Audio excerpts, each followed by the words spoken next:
Welcome back to Max Out, everybody. It's Ed Mylett. I'm super excited about today's program because not only is it timely, but I'm so fascinated with leadership. And I have one of the great leaders in the world of sports with me here today.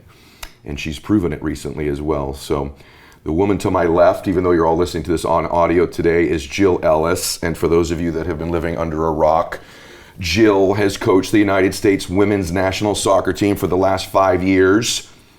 Only to 120 win and 7 loss record, and they've won 2 World Cups. So that's all she's done for the last 5 years. But I'm curious about your whole life, not just the last 5 years. So thank you for being here. Oh, it's my pleasure. This is so good, so cool, so cool researching you. One of the first things I couldn't get over in learning about you was you didn't play, and by the way, when I say soccer, our worldwide viewers, we're really talking about football, about the rest of the world, but for our US folks, soccer. You didn't even grow up playing, did you, as a little girl when you were in England, is that right? No, it was, it was very much a man's domain over there. So, in truth, I played in the backyard with my brother and the schoolyard with the boys, but nothing formalized for young girls over there. So it wasn't until we moved to the States I actually played in a formal setting, made a team, got a jersey, all that kind of stuff. So it's very different. Isn't that crazy to think, the popularity of the women's team, particularly here now, and that just basically a generation ago of players, a couple generations ago, you weren't even playing over there. I know, it is pretty remarkable because, in many ways, England, they've had female prime ministers, they have had leaders, and you'd think it would be further along at that moment. But in truth, America, they got on board early with supporting women's, football, women's soccer. But England was a bit behind. But now they're up to speed. They got a pro league. They've got a fantastic national team. So they're doing it right. When you were a little girl, though, were you over there? Were you wanting to come play? Like when you ended up getting over here, or was that not even? I came in I think it was like '78. My brother's soccer team traveled over here, and I went. Maybe it was '76, and then I remember when my dad decided to move here. I was entering the last year of school in England because we finished school at 16, and he literally said to me, "Do you want to go? Or do you want to, stay here, and we'll try and put you through boarding school?" I was like, "Oh hell no, I want to go," and in large part because you could just see the opportunities there were for women, for girls. There's no way I would have been coaching had I lived in England at this point. That's crazy. Because it just wasn't a pathway. And you went on, most of my viewers would know this, but you went on to UCLA. You're an unbelievable collegiate coach too. How many Final Fours did you go to at UCLA? Honestly, I don't remember. It was like maybe 7 or 8, I think. Something like that. Yeah, it was crazy. I took that job. I think my first head job was at Illinois, and then I took that job a couple of years after that, and just recruited really hard and got some great athletes, and I loved it. The school itself was a big draw, but I really did enjoy college coaching. When I was researching you, Jill, I'm not, I must confess, I'm a huge sports fan, but like a lot of people in the US, I watch soccer, but it's not my go-to on ESPN every single night, right? And I started to research you, and another thing I learned about you is all this humility that you have. But it's a remarkable record, your coaching record. You're one of the great coaches of the last several decades, regardless of the sport. You truly are. Between college and then 2 World Cups, it's remarkable. I know, it's kind of crazy because you actually, you don't track your wins and losses and all that stuff. In fact, the ones you freaking remember are the losses. Is that true? Oh, for sure, those stick with you. Even going to that many Final Fours, it was just like, you're so close. But yeah, it's not. I'm not saying this because I truly do believe it is. I have good people around me and. Recruited great players, but yeah, I think it's all come together, and that's part of the job as well, is getting good things around you. You mentioned your dad and your mom, John and Margaret, right? Yep. Yeah, I'm curious because you have a compelling story we're going to get into in a minute. What role? I always want to know. The name of the show is Max Out. So typically somebody that's been on my show has just maxed out some area of their life, professionally, sports, business, relationship, money, health, whatever it is. And I'm always curious, what makes this person? How do they end up being this way? And most of them have a ton of humility and actually oftentimes don't even acknowledge some of the things they're great at. But usually I like to ask them about their parents. Yep. So tell me about your mom and dad and what role they played in shaping you. I think that's one of those things when you look back on it, you kind of realize, but when you're going through it, you don't.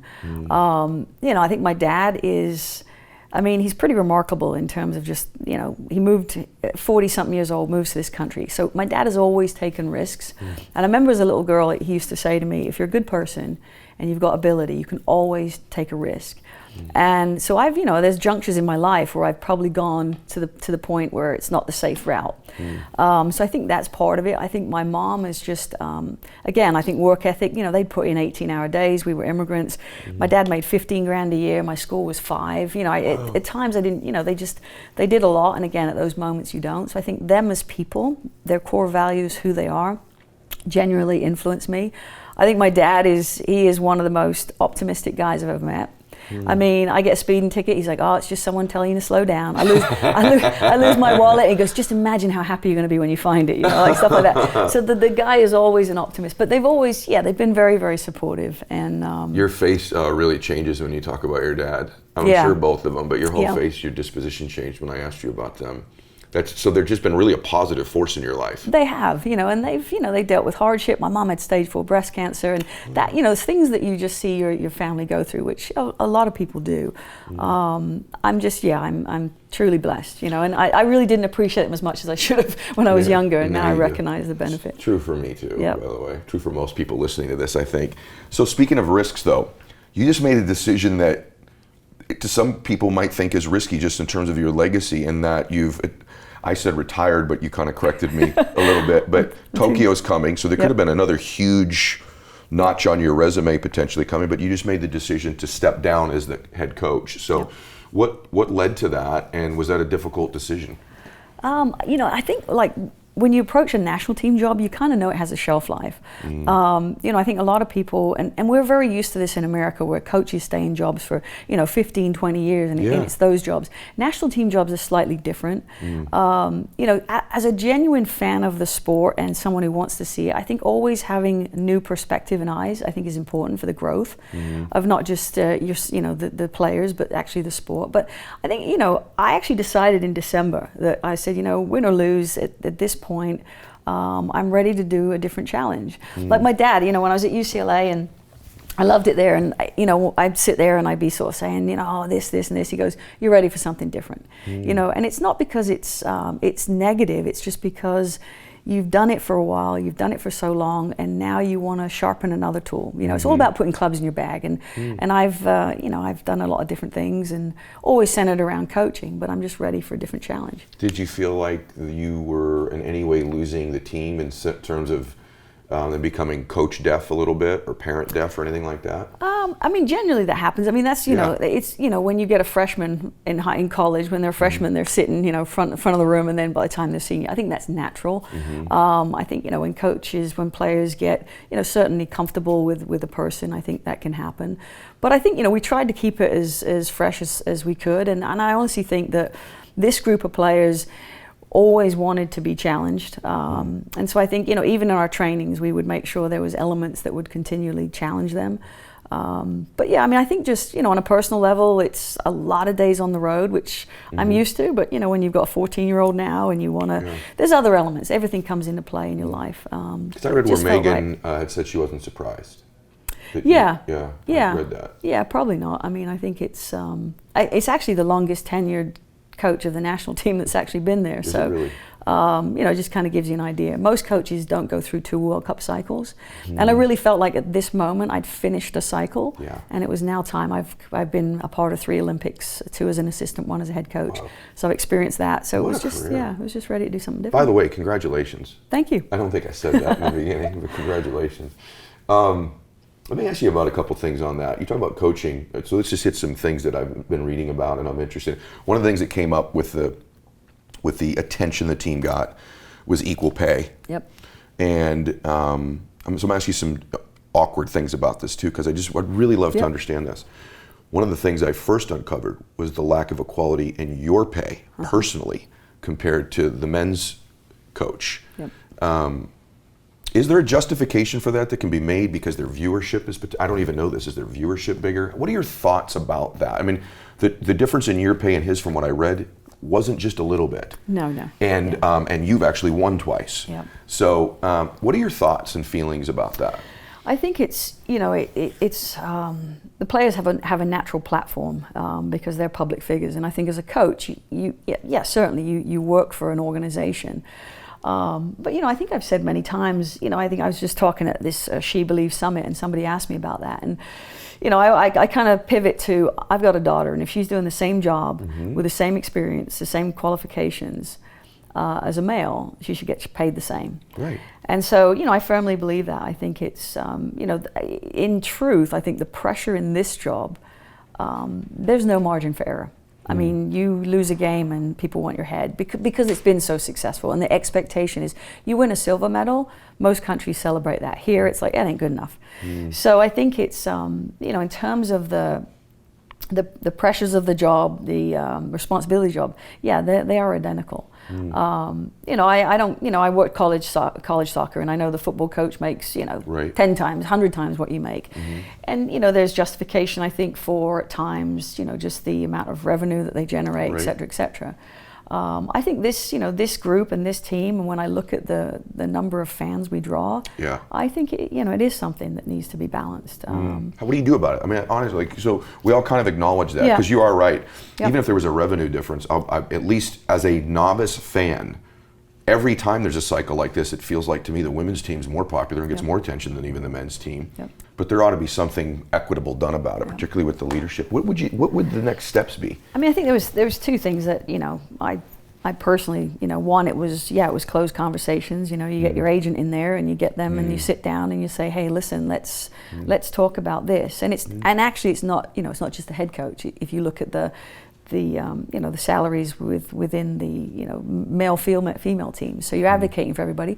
So I think it's it's closed door conversations, and then I think the other way and the ultimate way is you got to win, because then that ultimately that puts pressure on anybody to make sure that they can I'm sure if I had continued there would have been a fair bump in salary to kind of just in where I'm at, but you don't necessarily do it for the money, but you want it to be right.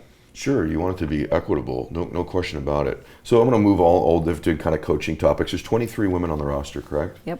How do you pull together a roster? Is it solely based on skills? Do personality issues, gelling together, is that part of your selection process on the roster, or is it just simply, look, we need people with a certain set of skills that blend together? When you're I would assume putting the roster together is one of the most critical things you do in that job. It's a great question, because I think one of the things, and again, I go back to my father, it's always like, make the decisions that are best for the team soccer-wise.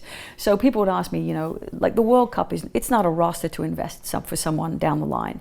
So I really based it on talent first and foremost. That was kind of my starting point, and depth, meaning this player goes down, this player, I literally had, if all three players on the front line go down, what's your next? So it's this part of a mathematical equation to selecting, because you've got to make sure you have coverage. But I think ultimately for me it was ability. I think this is a group of women that, you've got young players in there, but if you're good enough, those older players will accept you. Okay. And so I think there's that kind of, unspoken, just in sport, that if you're 19 or you're 35, if you're good enough to help the team win, then so that's kind of really what I based it on. So looking numerically at depth, and then also just at the capacity of players, and it was a process, right? It wasn't something that I think it was coming out of the Olympics. It was a decision to really explore a lot more depth and explore a lot more players, and it was almost, they had to go through a gauntlet. And the ones at the end of it stood tall. Tough question. If you had somebody who had a particular, remember they're a borderline player. It's somebody who's a borderline player, but potentially maybe their political, religious stance, something like that, wouldn't be a fit in the locker room. I'd read a couple stories where there were some borderline players that thought maybe that's why they didn't make the team. Is that a factor in terms of, could it be a divisive thing in? I think certainly locker room, you have to you have to look at the locker room, and you have to look at just in terms of making sure that there's not a disruption in there. Because if there is, it's going to affect everybody. So I think no coach would tell you it's not about the looking at the group and the personalities as a whole. I think again you come back to, because I've had some challenging personalities in the past, but they're also if you're legit and you can help the team win, and again, a team accepts somebody that can help them win. Yeah. If it's a player that's your 20th player on the roster, you make a decision that you think is right for the whole. What's your style like? Are you a motivator? Are you a, let's scream and yell, or let's get it going? What is your, you don't strike me that way. No, I think when I was young, I think I was a younger coach, I was demanding. I think I was independent. I wasn't as collaborative. I think, and again, we all grow and we learn. And, I've looked and met some really good managers. I met Sir Alex Ferguson, and, you get to look at management style. But I think, what I've evolved to is a collaborator. You want your players to feel empowered and you want them to feel invested. And so you do, try and put situations together where, so for example, the system that we built was built solely, the lineup in terms of shape was built solely on their strengths. And you share that with them because then they connect to their, the buy-in of this was built for you. And so you create that. So I think my style, no, I'm not a yeller, not a screamer. I worked for a coach a long time ago, April Heinrichs, and she actually, I remember sitting in the locker room, in her office, and a player came in, this player had really screwed up. And she just sat there and didn't change her tone, just talked. And the player left and knew exactly, but she didn't have to raise her voice. And that struck me as powerful. I think, it's not about always keeping your emotions in check. I think it's how can you have the best effect? Every player is different. Some need an individual meeting. Some need in front of the group. Some need, film by themselves. Some need it in the group. And I think that's a coach. You learn the fabric of your players and you really try and tack to what the need is. But yeah, I also feel, the team I'm dealing with, different than a college team, it's a professional team. And I also think, with a professional, there's a certain amount of responsibility on the professional to make sure that they also, bring, you shouldn't have to be motivated to play for the U.S. Women's National Team. That's something that should be out Speaking there. of that, did anything that the president had said gel the team? Was it a non-factor? Was there a rallying point around that? Did it create anything divisive within the organization? Not. Again, I'm not always in the locker room, and obviously the players have a lot of personal conversations. I think for some of them certainly, because. That's a figure in that office that everyone has an opinion about. So I think it would be unnatural to people not to discuss and talk about it.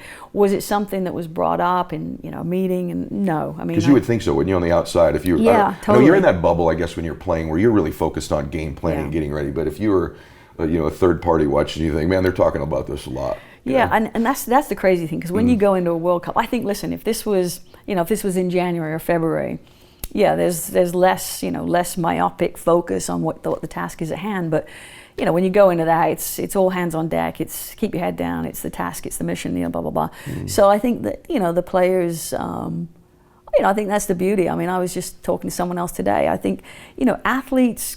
You have to respect that they're more than just athletes, that they are people outside of that realm. And sometimes I think the rest of society just sees them as athletes and they should function just as athletes. Yeah. But it's no different than people sitting around their dinner table and turning on the news and looking at something and discussing it. That's who you are in real life. And I think that's going to happen within a team environment because you become like a family. What about that? So I'm just so enjoying this because I'm fascinated by it, right? I think sports like a microcosm for the rest of life in many different ways. By the way, one thing I observe about you that I've noticed with all the great coaches that I've had a chance to interact with in my life. I just did a thing with Urban Meyer a few weeks ago, and Urban's becoming a friend, and you know who Urban is, he coaches Ohio State. Yeah. And you all have a sense of calm and stability about you. I think to lead big egos and big personalities, that's something requisite, maybe. Don't you think? Just there's a stability, a poise, a presence perhaps that's required to lead people that are competitive like that. Do you think so? I think you see I think what I've seen over time, and I was fortunate to have conversations with John Wooden. So there was a guy, I think, when probably everybody is in that mode of old school coach, screamer, yeller, grab the face mask, that kind of stuff. Yeah. There's a guy that always kept his way about him. And so that always struck me again. But I would agree. I think, I'll share this quick story. Yeah. We were getting ready for 2015 World Cup, and I invited a gentleman. He was a Navy SEAL. and invited him in to come and talk to the team. And he used this analogy, and he said, when can I swear on the show? Yes. When the shit's around you and everything is failing, in the Navy they have a term, hold fast, stay true. And it goes back to the military a long time ago, when you're on a ship and the storm was raging, and this is like back in the day, right? You had to hold on to something that was attached to the ship so you wouldn't fall off because of the waves and such. And then when you couldn't see the sky because of the storm, you had to rely on your compass to stay true to whatever, on the compass. So hold fast, stay true. And I loved it. And it was part of what we used in 2015, but it's something that's really resonated with me, that you just have to make sure, whether it's the people around you that you hold on to, whether it's your principles, your core values, you hold on to that, and then you never lose sight of really what the direction is. So it's just something now I love it. And he's, he's still a good friend of mine. And is that right? Yeah, I think it was really, so I think, going back to sort of Urban Meyer, I think coaches, players are different. It's not, and so I think they get their information, and they're raised differently, some of them, and so I think now you have to figure out what works.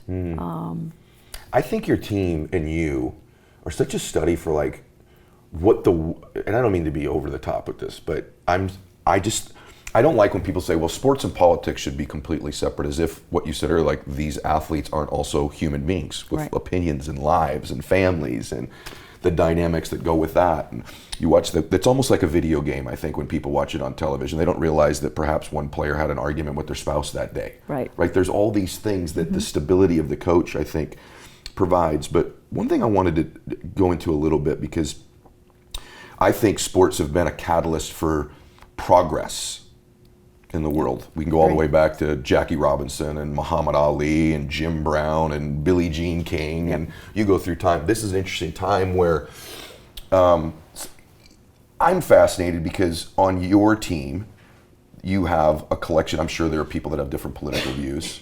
There's women on the team that are in same-sex relationships and they're in heterosexual relationships, right? And one thing I think I'm surprised by is that the light that was shined on the team this last time, that there wasn't more conversation about the fact that, that people can coexist that don't all live exactly the same way in their personal lives, if that makes any sense to me. And why things like LGBTQ rights weren't highlighted a little bit more during this last run. Because it's such an opportunity where, even in your relationship, where there's these prominent women that are winning and breaking through, but yet that topic wasn't discussed very much. Why do you think that is? That's again another great question. I think we live in it.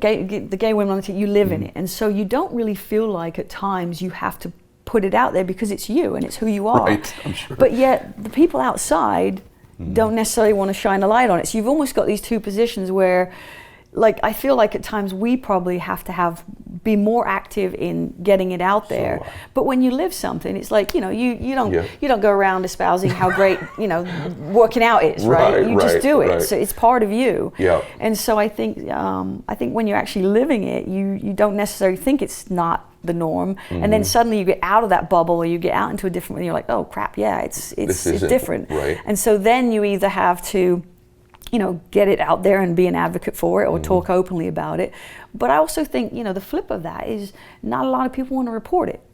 They're more tuned to, what you think of the president than they are of, just advocating for people's rights and people's lives and what you live daily. I mean, it took a long time. I was way back in the day. It wasn't something, I was afraid I would lose recruits if I openly lived my life how I wanted to. So, I think it's actually, your question is a good reminder that probably we, as members of those communities, whatever they are, we need to probably advocate more for ourselves. I think that's important. My number one reason, I'm getting emotional, I don't know why that is. My number one reason for wanting to meet you was that I just feel like I don't want this time to be a missed opportunity for that. And I feel like maybe it is. Like, maybe, see, Ali when he was making progress and knew that he should, he was apparently African American. Mm-hmm. In other words, it wasn't just a behavior, it was what he looked like, right? And so, and the sort of discrimination he faced was not covert or not, it was prevalent. Yep. And so, in these cases, I just feel like there's these very prominent women, yourself included, whether it's, I don't know everybody's relationships, whether it's Megan or anybody else, right? That it's an opportunity here to say, hey, I think when people root for you and they see you winning, somehow something becomes more mainstream or acceptable to people. Isn't that ironic in our culture? Yep. Like, I really like her because she can kick a soccer ball, or they won a World Cup, so everything else is okay now too. And I just hope that everybody realizes, because I was reading about you and it seems that you have had a remarkable relationship with Betsy. And we talked about the role your parents have played. Tell me a little bit about Betsy and your relationship and how that dynamic has worked as you've been doing all this winning in your life. How important has she been? Gosh, now I'm going to get emotional. In truth, I think I lived in the shadows until I met Betsy. I think I was, just not comfortable, uncertain that the career that I was building would be derailed if I was open about my relationship. So I think, meeting her, it was a confident leader, someone who held himself, well, and, it was just someone I actually admired. I was like, wow. And it kind of made me go, okay, that's, I felt my self-esteem rose, because again, it was a different time back then, and you very much were pushed into the closet. And then our decision to adopt Lily, that was the game changer. At that moment, I realized there's no way I'm going to not live my life openly so that this kid doesn't have to, talk around something, not be open, not run up to me. And, you're never going to control a 2-year-old saying, I have 2 mommies, right? So, just that moment where you realized, gosh, this is me, and this is all of me. And wonderful that is. It was so liberating. It was amazing. So she literally changed your life. Both of them, changed my life for sure. I'm reading about this essay that Lily wrote. Can you talk about that? Can you tell people? Do you know what I'm talking about? No. I was reading, I believe that she wrote an essay at some point in school where she was in an orphanage for 3 months when you found her. Is that right? Yeah, she was an orphan, Just tell everybody about that, for the essay aside. She had evidently written about it in school from what I was reading. Yeah, she's remarkable. So she was, she was born in Puebla in Mexico, and she was sort of left in the hospital, and she was in an orphanage raised by nuns, and we went through, various processes to adopt her, and she's, even now she'll say to me, she'll look at me, and I very much want this person to do whatever she wants in life. Yeah. She's got great self-esteem, but she'll say to me, oh, thank you, Mama, and she genuinely, loves, I think, the life she has and the opportunities she's had, and I've said to her, I was like, we'll go back to Puebla, and if you want to seek out, that's great, and we're behind you and beside you. To find out who her birth parents are. If that's what she wants. Yeah. But I think she's, I think right now, especially in the climate we're in right now, here's a Mexican baby, orphan, immigrant, coming here. She's even, I think she wrote about the fact that I was an immigrant, so she's adopted by an immigrant. And that's exactly what she wrote. Yeah, and it's right.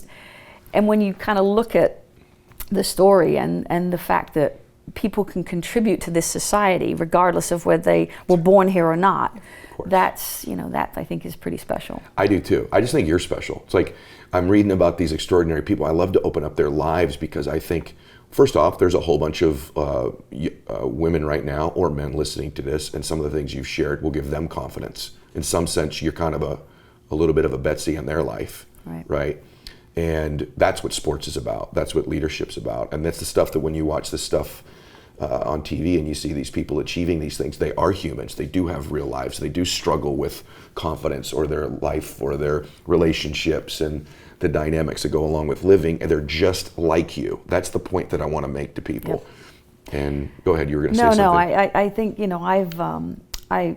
I've read some different information and books and such, and I've made a commitment that the more transparent I can be, the more people that you can. I mean, like, I'm a female coach and people now, oh, we have a role model. But beyond that, it's like, yes, I think there are so many teenagers and young girls and young women and boys out there that are still afraid of who they are and still limited. And, I'll tell you a quick funny story. So Lily comes home and she's talking and she says, Ma, I think I'm going to get married at 25. I think I'm going to have a kid at 30 because you guys are old. And she points to Betsy and I. And then she goes, and my husband. And I said, or wife. And she goes, yeah, I'm pretty sure I'm straight. And it was just like, it was perfect, So I think that's, that's awesome. The moments where, I remember her, when we moved to Florida, she came home one day and she said, oh, my friend so-and-so, her mama made me take her phone number off because I have two mommies. So the kid told Lily that, hey, listen, you can't have Lily as a friend. She's two moms.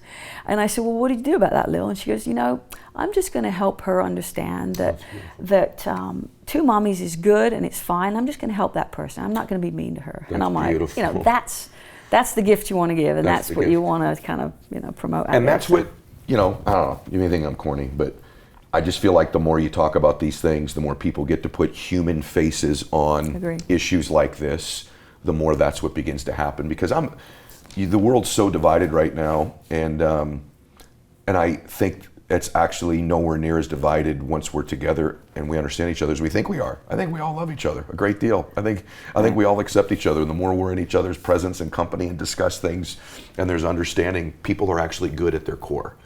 That's what I believe. I do. Yeah, I do believe that. I agree. I mean, I think sport is a unifier. I mean, it really is. And I think back to we actually during the World Cup we got a message. Independent celebrities would send us messages, and we got a message from Billie Jean King, and it really touched me. For many players in that room, they're probably not aware of just what this lady did for sport. The change that she brought, and so I agree. I hope that this moment, that it's not just about this team, but I hope women right now, it's a springboard to what we potentially can do. Thank you for contributing to that. Yeah, you're very welcome. So I'll mess up if I don't ask you a couple more things here, because people are like, all right, I got all that, Mr. Social Justice Warrior. And let's also make sure that we've covered some stuff on the progress of the sport and stuff too. So I just want to make sure that we've done that. I'm curious though, when you were at UCLA, we're going back just a minute, but I want to make sure we've covered it. That was really with, Brandi Chastain and all the stuff that took place there with the attention that got. 99, yep. Yeah, did you know, oh wow, this is changing, like the sport is becoming something much bigger now during that time? Were you aware you were a part of some almost transitional history in sports during that time? I feel like that's when the sport, at least for most people here, was like, oh, we're really paying attention to this now. Did you know that was happening? Well, it was, and I think even the players, I think you were surprised at just how captivating this team was. And I think this is the other thing about, I love soccer, but part of the attraction of this team is the personalities. Yeah. So I think it's hand in hand. If it was, if they were all vanilla personalities and bland, and I don't know that it garners as much attention and it garners as much fan support. So I think it's a combination of the people. So I think what happened in '99 was, it was sort of the tipping point for our sport in terms of suddenly you're filling out stadiums, and because I look at all these federations around the world and they are begging, they need investment. Because ultimately that's sponsorship. So I think what '99 did, as great as it was for creating heroes or sheroes, as you kind of say, I think it was also that suddenly sponsors realized, we can put some money into this. And when you have that ultimately is the gasoline. So I think it was, it was in so many layers. It was important. What makes these really great players? Is it just talent? I mean, or is there something that separates the best players, like the two or three special ones, whether it's Alex or whoever it might be? And do you see something different? I mean, are they just faster, stronger, quicker, or is there some separator with the best of the best? After I was an assistant for Pia with the national team, and then I took over the director of youth national teams. And I wanted to share something with those young players, because I've seen fast players, I've seen technical players, smart players, all the kind of components of sport.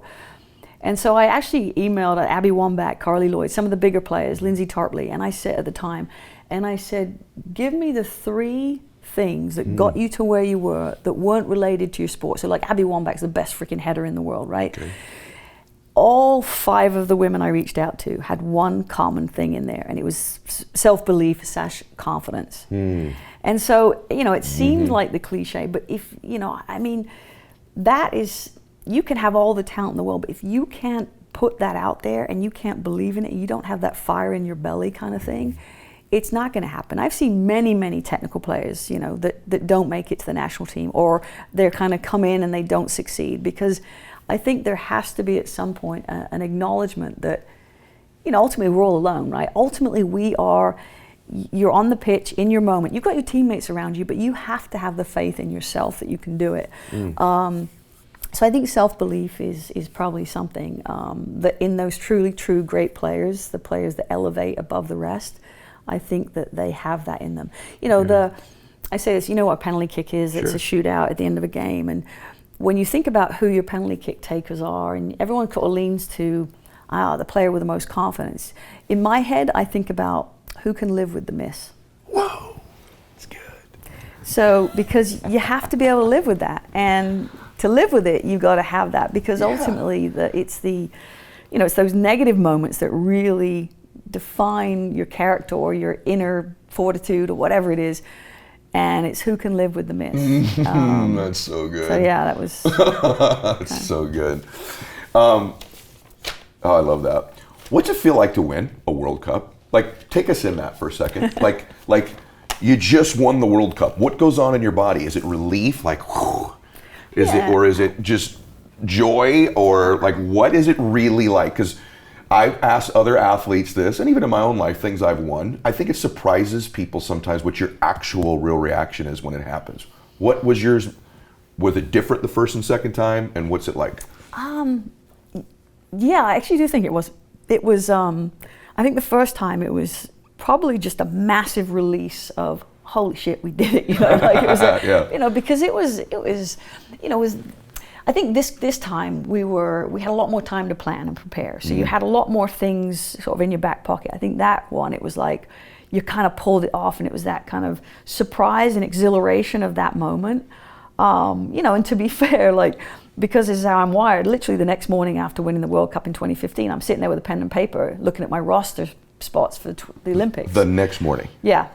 So, That's you know, remarkable. like, and so part of me going into this one, I said, I've got to try and pause and enjoy this more, or pick my head up a little bit in terms of not just being so immersed. You know, I don't think I watched one other team play in 2015. Here, I watched different games, and I, you know, tried to, because I think it's one, you kind of know more what to expect. I think the victory this time, it was a sense of accomplishment. It was a sense of, wow, you know, because I think it was just so many processes, so many decisions went into this, you know, happening. And I don't think the players know how many things behind the scenes. I don't think that, you know, no one obviously outside of our bubble did. But, you know, between me and my staff, there were so many things. So I think that was just a real sense of, I was actually talking to one of my assistants the other day, and you know, he just said if people could only know, you know, the minutia, the decisions that go on behind that, to have this outcome, you know, it's crazy. Couple more things, because we're on a time crunch. Is it worth it? All the sacrifice, all the work, is it worth it? Yes, absolutely. I mean, I think I you know, I know how I'm wired, and you know, I think achievement is or a goal, or, you know, and I'm not even talking like, because I said this to the players, you know, the other day when I was back in with them. I said, you know, this journey has been more than medals and matches. You can't, it's not just about a match or a medal you get, it's the moments, right? Like that's what I'm going to remember, is those moments, and even the crappy moments. Because someone I was talking with, and I don't know, this is kind of a cool analogy, it's probably been heard before, but they sort of said, you know, the beauty of the ocean is, the waves, is that you've got to enjoy the crest and the trough. And together they work in harmony, right? And so when I sort of look back on this journey, it's the tough moments as well are also as much a part of this journey as the highs, you know, and somewhat even more so. Because, you know, when you're a coach, it's like, you know, you're always in somebody's crosshairs. It's the public, it's the media, it's the players. Yeah. You know, you're always in someone's crosshairs because it's not a position to step into to be popular. Yeah. So I think I've kind of matured to embrace all of it. So wonderful. So last thing, I've enjoyed this so much. Yeah, me too. I really have. It's so good. What's next for you? Like, you know, you make this transition. I want to do a talk show. You're gonna do this? You'd be really good at it, and something tells me people would immediately listen. But in sincerity, do you know what you're going to do next? I don't have any immediate plans. I literally, you know, my boss was great. You know, he just kind of said, you know, I'm going to stay with U.S. Soccer and kind of in an ambassador role. But I think you just kind of, after something that intensive, it's just kind of taking a pause. Yeah. So I don't know the immediacy. It's just kind of just enjoying it, and then I know I can't sit still. I mean, I took my kid to the beach for 3 days, and after an hour sitting there, I'm sweating. I'm like, this sucks. I want to, you know, what do I want to do? I want to be doing something, you know. So I can't really dial it down. So I know it'll be something, but I have no idea at this point. I'm so grateful for today, and if I can ever do anything to help you, I really appreciate it. I'm certainly here for you, and I'm really grateful for who you are, what you stand for, and again, congratulations on all of your success. I just have an interesting feeling that the best chapter is in front of you. I think you're going to find an even bigger calling here going forward, because I think it's there for you, and you have the experience and the humility and the track record to really help a lot of people. So I hope today's show did that for all of you listening to it, by the way. Because it certainly did for me. I don't often get emotional on my show, so it was a good thing this one wasn't on video. Thank you so much. My pleasure. I really enjoyed it. Thank you. Appreciate it. All right. Hey, everybody. Just a reminder, on social media, every single day I run the Max Out 2-minute drill. If you want to engage with me, you want to fly on my jet, you want to get coached by me, you want my book, my gear, you never know. Maybe you get a call from Jill Ellis or somebody like that, one of the guests on my show. Make sure that every day when I make a post every day on Instagram, about 7:30 Pacific, 10:30 Eastern Time, every single day. If you make a comment, you're in a daily drawing to get selected to get one of those things. We win 3 ways. You either make a comment, you make a comment on someone else's comment, and that's in the first 2 minutes. And if you miss the first 2 minutes, just make a comment on every post I make every day, and we select winners. I'd love to engage with you, coach you, have you wearing my gear, reading my book, and doing all that kind of stuff. So God bless you guys. I'm going to interject and say you've got a new fan right here. Thank you so much, My Jill. pleasure. So we got one more. There you go. Another follower, everybody. All right, everyone, max out your life. Take care.